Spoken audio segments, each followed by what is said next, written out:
जैसा कि आप लोग जान रहे हैं कि प्रत्येक शनिवार को हम लोग सुरक्षित शनिवार बनाते हैं। आज सेफ सैटरडे का सब्जेक्ट है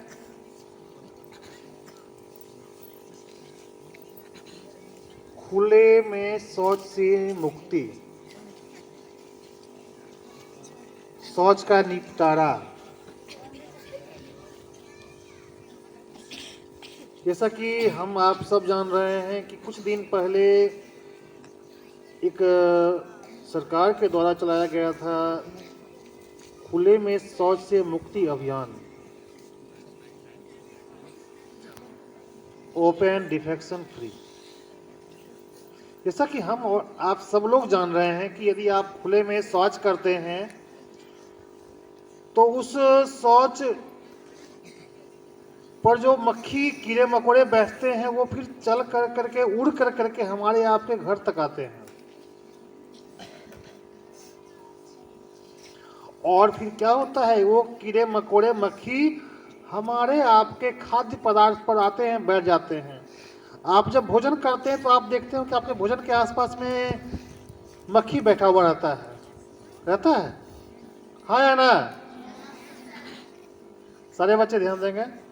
और आप देखते हैं कि कुछ मक्खी होता क्या, आपके भोजन पे बैठ जाते हैं। आप मिठाई की दुकान पे जाते हैं तो जो मिठाई रहता है उसमें ढेर सारे तमाम मिठाई पे मक्खियां बैठे रहते हैं। तो क्या होता है, वो मक्खियां कहाँ से आती है, कहाँ से नहीं आती है, आप जानते हैं? आप ये जानते होंगे कि ये कीड़े मकोड़े जो होते हैं, ये मक्खियां जो होती है, ये साफ सुथरे जगह पे नहीं पनपते हैं। कहाँ पनपते हैं? गंदे जगह पर। तो क्या होता है, वो गंदगी को अपने साथ लेकर के आते हैं ना, या नहीं लेके आते हैं? वो लेके आते हैं। और फिर क्या होगा, कभी कभी आप सोए रहते हैं, मक्खी जो है ना मुंह पर नाक पर उड़ रहा है। दिन में आप सोए रहते हैं गर्मी के मौसम में, और मक्खियां अमूमन कभी कभी देखते हैं कि जो लोग मुंह खोल करके सोते हैं ना, तो उसके मुंह में भी मक्खियां का घुसे हुए रहते हैं। तो यदि आप लोग मुंह को खोल कर करके सोने का आदत बना हुआ है तो क्या करना चाहिए, अपने मुंह को बंद करके सोने का आदत होना चाहिए।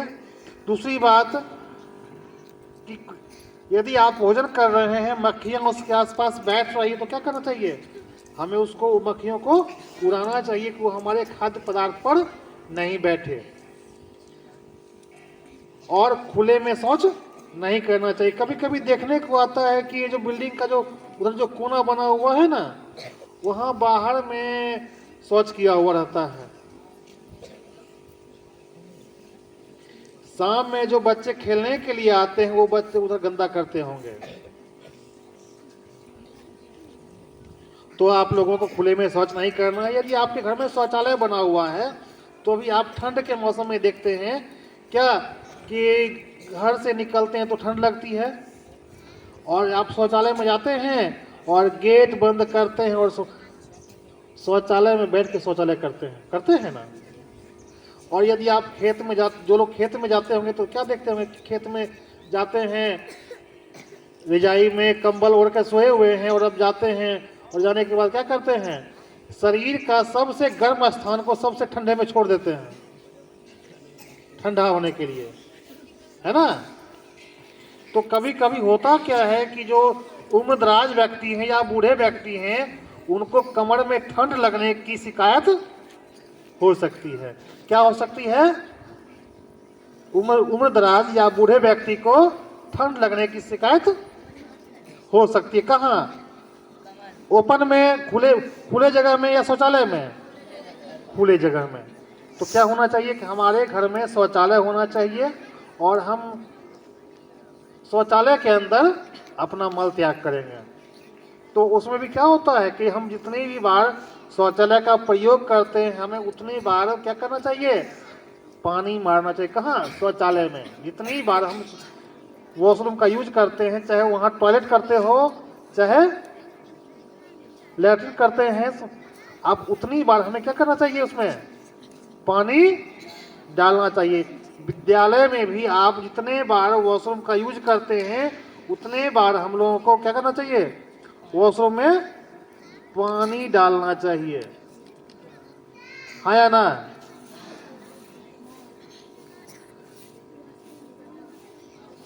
तो हम लोगों को आज क्या क्या मिला सीखने के लिए, जितनी बार शौचालय जाते हैं उतने बार हम लोगों को शौचालय में पानी डालना चाहिए, अपने हाथ को भी धोना चाहिए, अपने पैर को भी धोना चाहिए घर में यदि है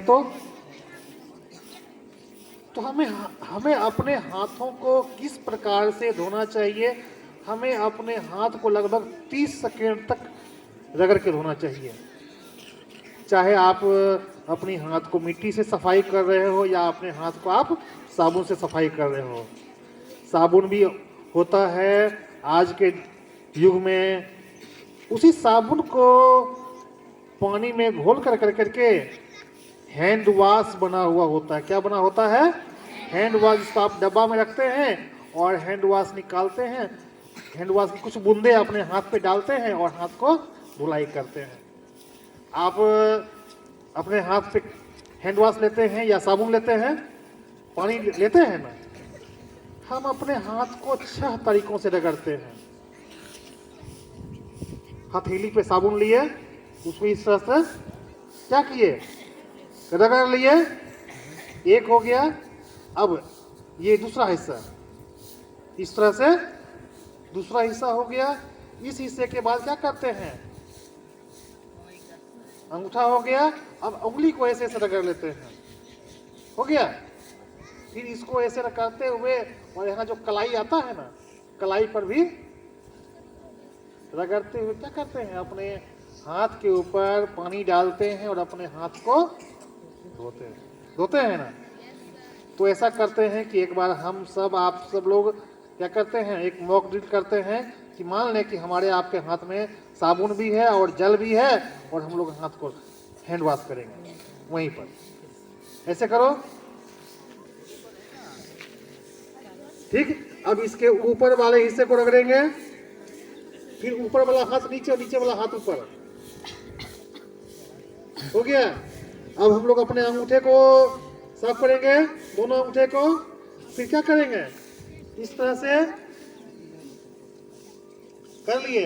अब इसको इस तरह से करते हुए अपने दोनों बाजू को, जो जहाँ कलाई होता है, कलाई को मलेंगे। कलाई को मलते हुए क्या करेंगे, उस पर पानी डालेंगे और पानी डालते हुए अपने हाथ की सफाई कर लेंगे। तो आज हम लोगों ने, आप लोगों ने क्या सीखा, हाथ की धुलाई किस प्रकार से करते हैं और हाथ धुलाई करना क्यों आवश्यक है।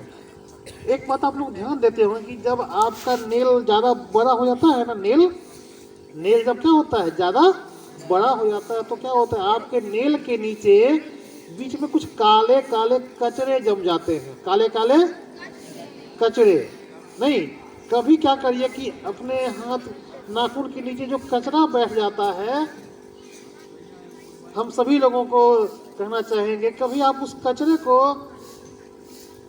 माइक्रोस्कोप के स्लाइड पर, मिश्रा सर आज नहीं है, नहीं तो आपको दिखाते, जिनके हाथ में कचरा होता है, वो उसको कचरा को निकाल करके माइक्रोस्कोप के स्लाइड पर डालिए और उस पर केमिकल डालने के बाद आप माइक्रोस्कोप की सहायता से देखिए कि आपके नेल के नीचे जो कचरा बैठा हुआ है, उस कचरे में कितना विषाणु और कितना जीवाणु क्या हो रहा है, पल रहा है।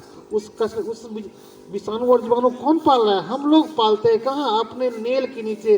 और नेल को बढ़ाते हैं और हम कहते हैं कि जिनका नेल जितना बड़ा होता है ना, वो लोग उतने स्टैंडर्ड लोग होते हैं, हाई प्रोफाइल के लोग होते हैं। और हम लोग क्या करते हैं, कीड़े को, कचरे को क्या करते हैं, अपने नेल के नीचे पालते हैं। लड़कियां इसमें विशेष अपने अपने नेल को बड़ा करती है। यदि आप अपने नेल को बढ़ाते हैं तो नेल को बढ़ाइए, लेकिन अपने नेल की समुचित सफाई भी कीजिए। नेल को बढ़ाइए, साथ साथ क्या करिए, नेल की समुचित सफाई कीजिए। यदि आप सफाई करने में सक्षम नहीं है तो नेल को प्रतिदिन, यानी सप्ताह में कम से कम संडे को, प्रत्येक रविवार को हमें अपने नेल की क्या करना चाहिए, कटाई करनी चाहिए। सफाई नहीं, कटाई। नेल को प्रत्येक रविवार को हमें काटना चाहिए, क्योंकि रविवार का जो दिन होता है वो हमारे आपको नेल को काटने का और अपने ड्रेस यूनिफॉर्म को साफ करने का। कभी कभी देखने को आता है कि बच्चे सोमवार को विद्यालय जब आते हैं और वो बच्चे यदि स्कूल यूनिफॉर्म में नहीं आते हैं, पूछने पे पता चलता है सर स्कूल यूनिफॉर्म को ना धो दिए हैं, सफाई किए हैं। यदि आप अपने स्कूल यूनिफॉर्म को रविवार की सुबह में सफाई कर देंगे तो क्या वो रविवार के शाम तक नहीं सूखता है?